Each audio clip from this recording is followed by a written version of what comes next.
I have some questions, but I would like to give the opportunity to anybody from the floor also to pose a question. They must be questions and short, but we'll get to that in a minute. But maybe I can get things started, and you can have a think if you do have a question for any of the panelists. So turning to you, first of all, Chad, it's obviously early days still, even though it seems like a lot has been happening in a very short time, but it's early days for the administration. And I think many of us in this room and outside it too are still trying to get a handle on how the new administration is going to approach this region, the Eastern Mediterranean region.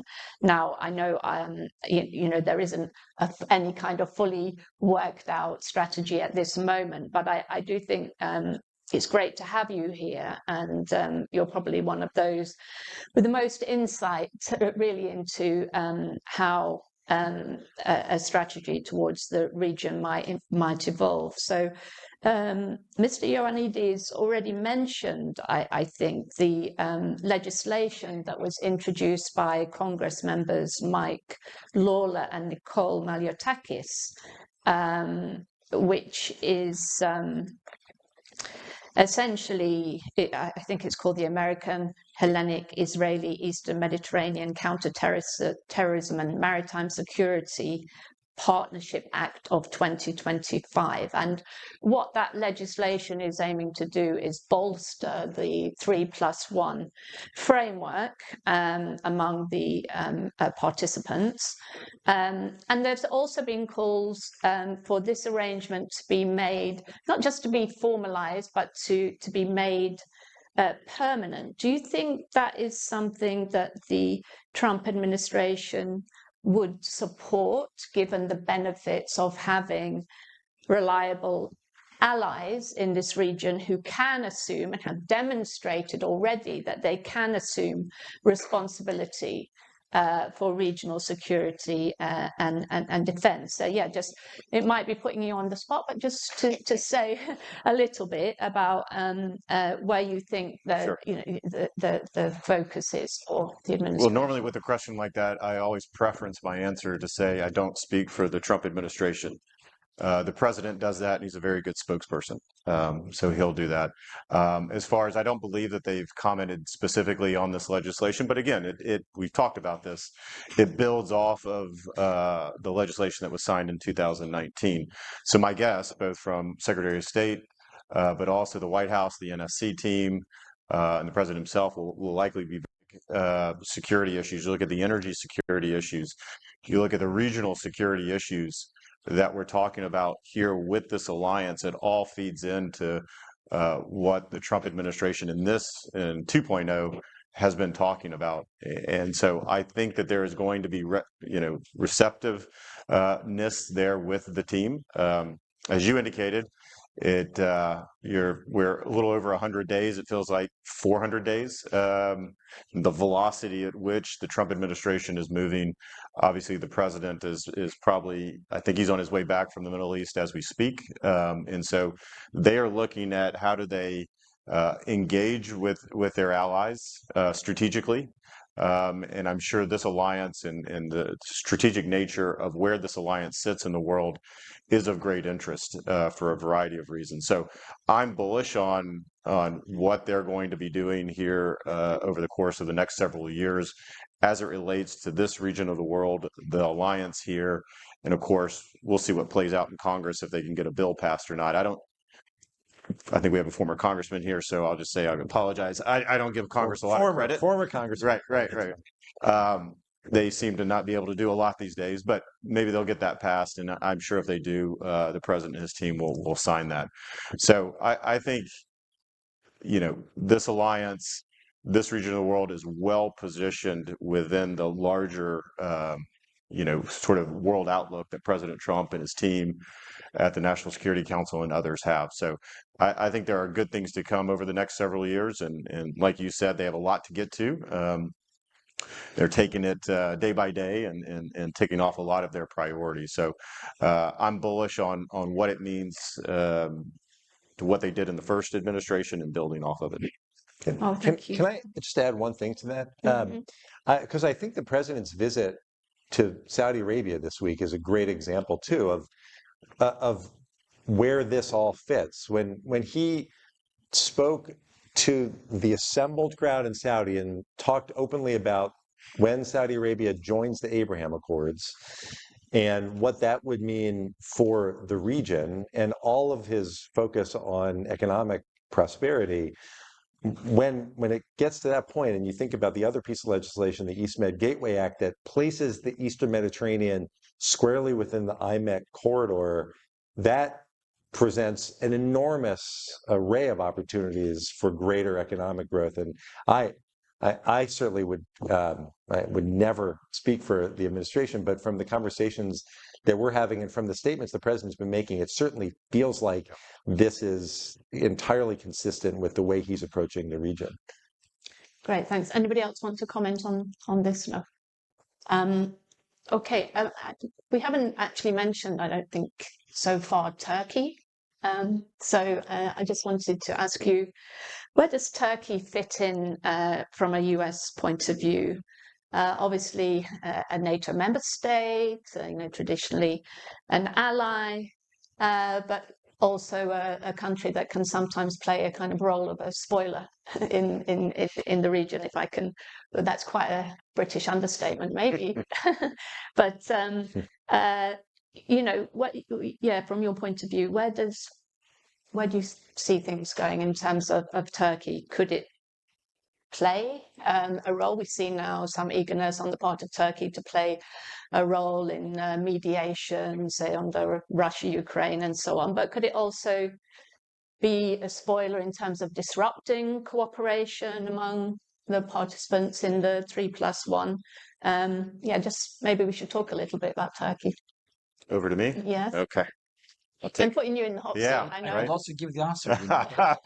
I'm sure. Look, I think obviously it's a complicated relationship there. I think the Trump administration, historically, if you look back at some of the successes during 1.0, I think the president looks at a lot of these relationships in a different lens and a different light. And so I think he's a deal maker, right? We've seen this in his recent trip. He's looking to not only make deals, but also to make peace, as I think one of our speakers said earlier. So I think if anyone can bring Turkey to the table in a proactive and constructive way, it's going to be President Trump. Time will only tell if that's going to happen, and they will be a partner in this area or continue down the road that they have been in the past. I think that's a focus, as you indicated. There may be some meetings in Istanbul. I don't think that's finalized yet between Ukraine and Russia. So I think the team is thinking about regionally how they position all of this. So that's a long answer of saying, I think proof is still in the pudding. I think it's yet to be seen on what type of role and what type of relationship Turkey's going to have with the new Trump administration, and how constructive they want to be, or again, how non-constructive they want to be. Great, thank you very much. May I add something? You may, indeed. Yes. You know that Turkey is an important player in the region. Nobody denies that. But when we're talking about such a platform like the 3+1, we're talking about a group of like-minded democracies and countries that share the same values. Nobody excludes Turkey from joining these projects or these platforms. But if you want to join, for example, a tennis club, you have to accept the rules of this club. So if Turkey would like to join such a format, she has to accept the realities. And when we're talking about Turkey, we have to always remember that they still occupy the northern part of the Republic of Cyprus. Apart from that, you know that the Greek government has a specific vision for the region, and Prime Minister Mitsotakis has started the rapprochement process with President Erdogan the last years, which is a really important process, and we really work on that. You know that there is a difference. Greece believes, according to national law, that we have a sole difference with Turkey, namely the limitation of the exclusive economic zone, the continental shelf, whereas Turkey believes that the agenda should be enriched with other other issues that are non-existent, according to Greece and according to the international community. But we believe that we still have to discuss and to maintain channels of communication with Ankara. This is a choice of responsibility, and I'm very proud of serving a government that follows this path of, connection with Turkey, despite the differences and the different approaches we have in various issues like the one we mentioned before. Yes. If I may add on that, of course, in addition to the belligerent occupation of Cyprus, we should be striving to resolve this problem.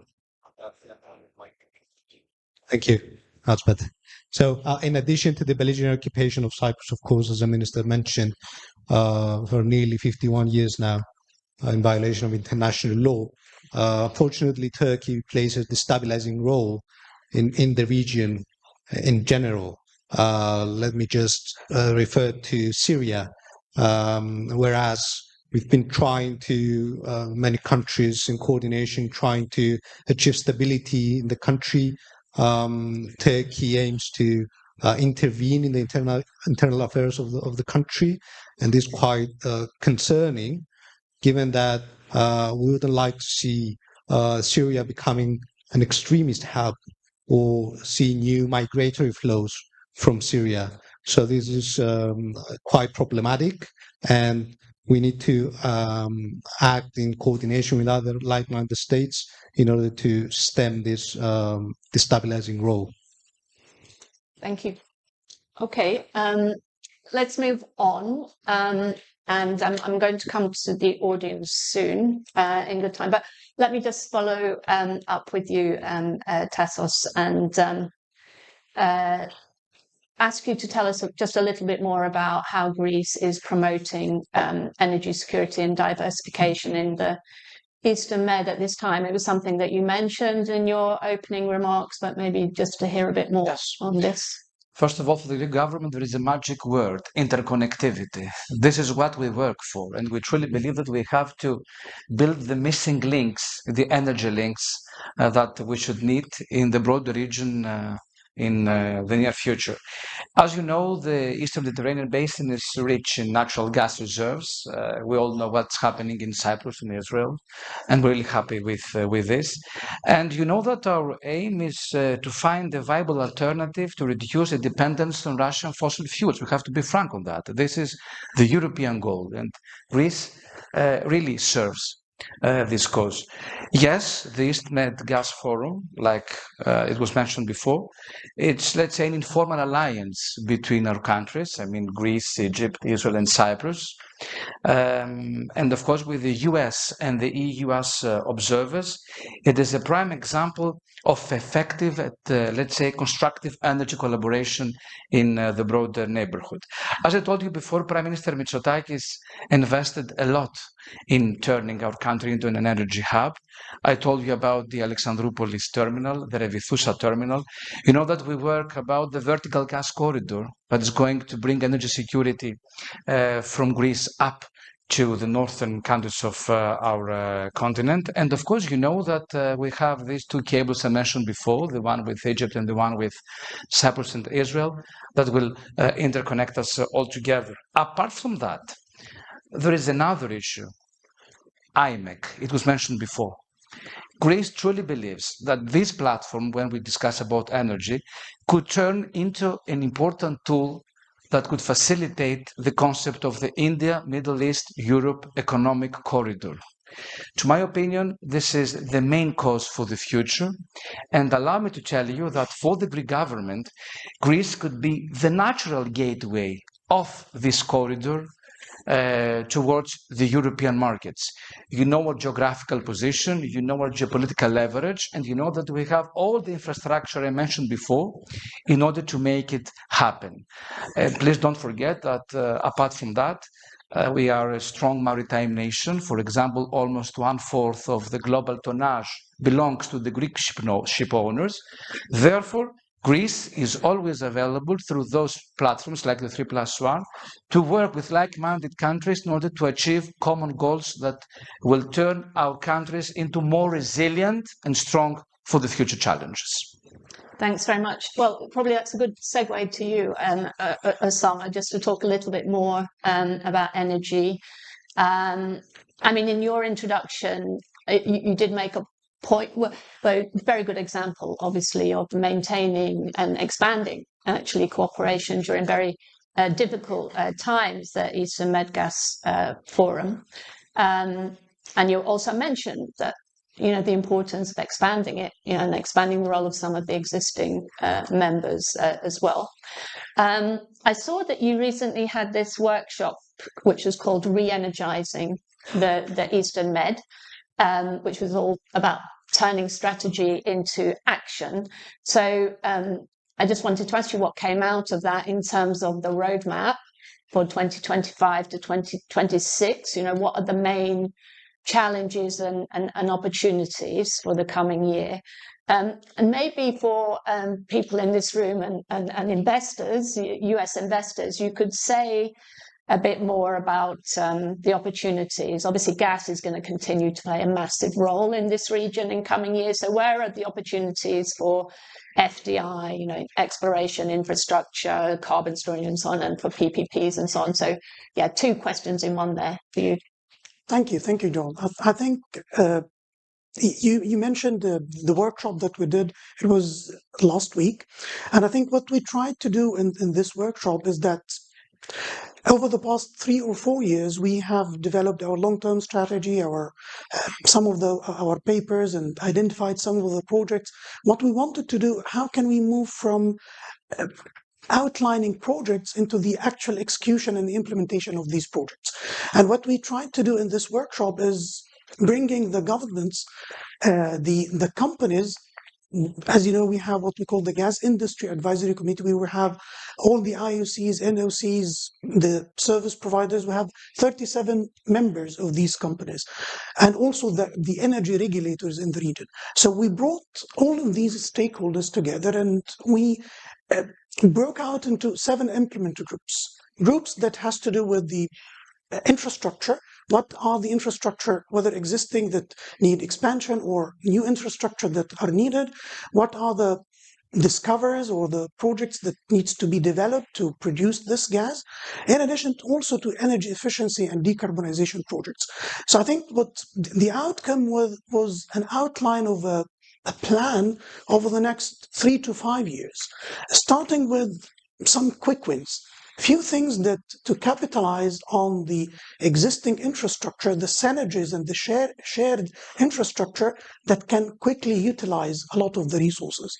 And one of the things that was brought up, and also this is in discussion with our member countries, as you said, yes, gas is playing and will continue to play an important role. But when you talk about energy, you cannot actually separate one source from the other. And the world will need more energy, and we will need more energy, whether it's coming from fossil fuels or from renewables. So the discussion now is the expansion of the scope of the East Mediterranean to include other sources of energy. This will definitely be quite beneficial to the region. There has been a discussion about the interconnectors, about the interconnector between Egypt, Cyprus, Egypt, Greece, Israel, Cyprus, Greece. So again, including other sources of energy is very important in this regard. And I think back to your point about what are the projects, what are the opportunities for investments, it's huge. Whether I think the projects, the agreement between Egypt and Cyprus will open a lot of opportunities to attract more investments. Now, companies can see that the existing discoveries are being monetized, so they are encouraged to invest more to find more gas. Israel also, before October 7th, had a bid round to attract investments. I think now this is going on. Egypt also have very extensive exploration activities. All of these resources will need a lot of infrastructure. whether it's connecting the different countries together, the floating LNG or existing LNG expansion and so on. So the opportunities are across the value chain in the not just the gas industry, but also the energy sector. Thanks very much. Nicholas, we've already heard quite a bit about the achievements so far in terms of the 3+1, and in particular Cyprus, Israel, and Chad talked about the Cyclops project and other things on the security front. From Cyprus's point of view, what do you see as the main priorities for the alliance in the short and medium term? Well, indeed, we've gone a long way and we've achieved a lot in terms of maritime security, energy, humanitarian operations. And I'd like to stress the importance of humanitarian operations taking place via Cyprus, the Amalthea humanitarian corridor, evacuation operations, the Estia National Plan, NEO operations. So these activities demonstrate that Cyprus indeed offers strategic depth to both Israel and the United States in the region, and would like to deepen this collaboration. In particular, we should place emphasis on the protection of energy infrastructure, submarine cables, pipelines. We've seen recent events in the Baltic Sea with the destruction of submarine cables. We do have submarine cables in the East Med as well, not just in the Baltic. So we have to delve into this issue. We could improve the interoperability of our military forces, to improve our military infrastructure, to work on the digitalization of procedures, on economic integration. So there's an array of issues and sectors we could work on with our allies within the context of the 3+1 alliance. And we're committed to this, as I've already mentioned. We should also address the matter of the protection of religious minorities in the region. The Republic of Cyprus, the president has appointed a special envoy for the protection of religious minorities. So we can. There's a lot of opportunity to widen the spectrum of activities and issues we can work on with our partners, and would like to see that happening shortly within the revitalized process 3+1 mechanism. Thanks. Just before I do turn to the floor to ask for a question, Ted, just wanted to ask you, from the point of view of Israel and the US connection, do you see this primarily as a kind of geopolitical security alliance, or is it more than that? And do you think it should be formalized and made permanent, or is that not really, doesn't that not really matter so much? Oh, I think formalizing it is critical, and there's a security component, but economic opportunity and economic integration contributes dramatically to security as well. That's the really important thing to remember here. And when you have the 3+1 and there is a commitment to it, and you demonstrate that commitment at the highest levels, and you bring together foreign ministers from all of the countries to really make clear how important this is to each of the countries. And then you zoom out to think about what it means when the other entities like the East Med Gas Forum that provide an opportunity to bring in additional countries and expand further. And then you zoom out further to IMEC and what it means when the East Med becomes an important hub in this new way to think about this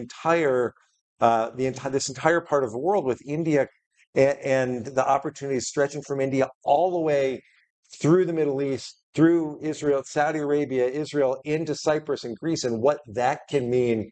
All of it becomes so critically important. And the best way the most significant way to demonstrate that, the easiest way, frankly, to demonstrate that early in the new Trump administration is to bring together the Secretary of State with the foreign ministers to really drive home that point and show the world that this is something that will be a priority and will benefit the entire region, especially the United States. Thank you. Okay, I'm going to ask, have we got a question? I see we've got one hand there. Please say your name and who you represent, if anybody, and make your question to the point. Thank you. Thank you, Madam Moderator. Thank you for bringing up that very important legislation. I'm Nick Larigakis, president of the American Atlantic Institute, and our organization spearheaded that legislation on Capitol Hill. It took us 6 to 8 months to garner the support we need on a bipartisan basis, and a lot of consensus amongst the ethnic communities represent the three countries that are up on stage here today. My question, though, is this.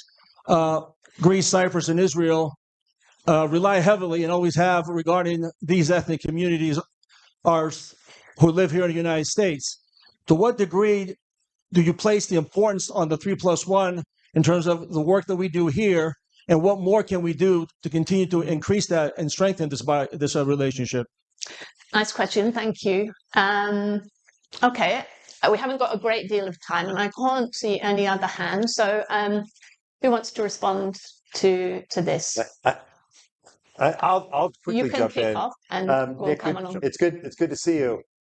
There is, from a political standpoint, there's nothing that can highlight the importance of everything we've been talking about here than for the communities here in the United States to stand together to encourage their elected officials, their members of Congress and senators, the administration, the businesses who are here, the businesses in the communities, to understand what this will mean in the region and how important it is to those of us who care deeply about the Hellenic community and how much they care about Greece and Cyprus, and for all of us who care so deeply about Israel and what it means to bring those communities to the table to really help push this forward domestically. I think it's critically important.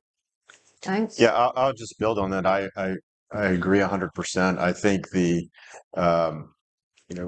individuals and the groups here representing these three countries that are in the United States that have a political voice, that get in front of the administration, whether it's inside the White House, at the Department of State and elsewhere, I think they're going to be critical in getting that legislation moving forward, right? You got to prioritize. There's a lot facing the Trump team at the moment, and it's about how do you elevate issues for them to take action on. And so it's great that they're hearing from their counterparts, folks on this stage and elsewhere, but when they hear domestically as well from groups that care really, really important about these issues, it helps to elevate these issues within the White House, within the priority list of what they're going to work on in any given day and week and month. So I would just build on what the former congressman said, that it is critically important to have support here at home for the alliance and for the legislation. And yes, I also agree with whatever it was mentioned.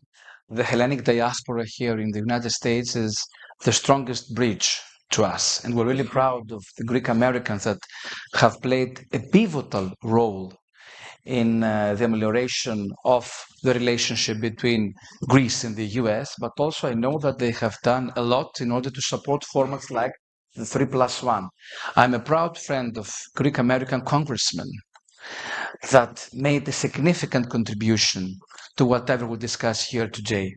And allow me to send a message that our Greek American friends here should continue their efforts in order to persuade American businessmen, for example, to support the concept of the 3+1 format and start thinking about making new investments in our region, I mean in the Southeast Europe and this Mediterranean basin, in the fields of energy, innovation, infrastructure, climate change, water management.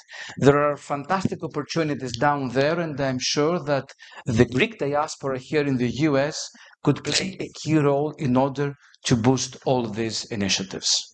And to that end, next week, AJC will be in Washington with great Jewish American leaders in Congress like Brad Schneider and Greek American leaders like Congressman Bilirakis and Congresswoman Malitakis, and we'll be working together to help push this forward. Thanks. Chris Nicholas. Papas, yes. Just to echo what the other panelists have said, the role of the Greek, Cypriot, and Israeli communities in the States has been instrumental, and we count on their support and their work in order to promote the interests of our countries and the wider region. Thanks. We've come to the end, but maybe Chad, just one last question for you, just to finish off, and it's kind of a broader question, really. This is more in with your cap on the America First Policy Institute. After the 100 plus days, what do you see as the kind of main achievements so far in terms of your agenda? Yeah, I mean, there's so much to start. It's the word I use, because I talk a lot about what the Trump team has accomplished over 100 days, and the word I often use is the velocity. The velocity of which we've seen the rapid amount of change, the rapid amount of action and activities has been, I would say, historic. I don't think that we've ever seen this before. And for those, and I talk to some folks and they say, well, when is it going to slow down? I say, well, wait till he leaves office. Because I think the velocity that you've seen here is going to continue as we move forward and forward. Now, as far as specific achievements, right? Obviously, you look at what President Trump ran on and got elected on last year, and a variety of different issues. I think he has made historic gains in all of those, whether it's from the economy and understanding that the trade and the tariffs continue to be an ongoing issue that we all watch here pretty closely, but certainly on border security and immigration, particularly along the southern border, great gains, a lot of progress made there, and then on some of what I like to say are some of the cultural issues that are facing Americans and American communities, such as transgender sports and other things. I think there's a lot of progress the Trump team has made. When President Trump talks about America First, he talks about, and it pertains to the conversation here today. When we talk about the alliance, for all the things that we have talked about, it's important to the United States. But as President Trump, at least in my experience, is what's in it for the United States? What does the United States get out of this alliance? Regional security, economic security, energy security, all the things we've talked about. So again, I think the President Trump and the team will continue their velocity that we've seen over these last over the first 100 and plus days, and we'll see that throughout the term. Well, thanks very much for that, and please join me in thanking all our wonderful panelists for this discussion. Let's have a photograph, and we're going to have half an hour coffee break, reconvening at 11:30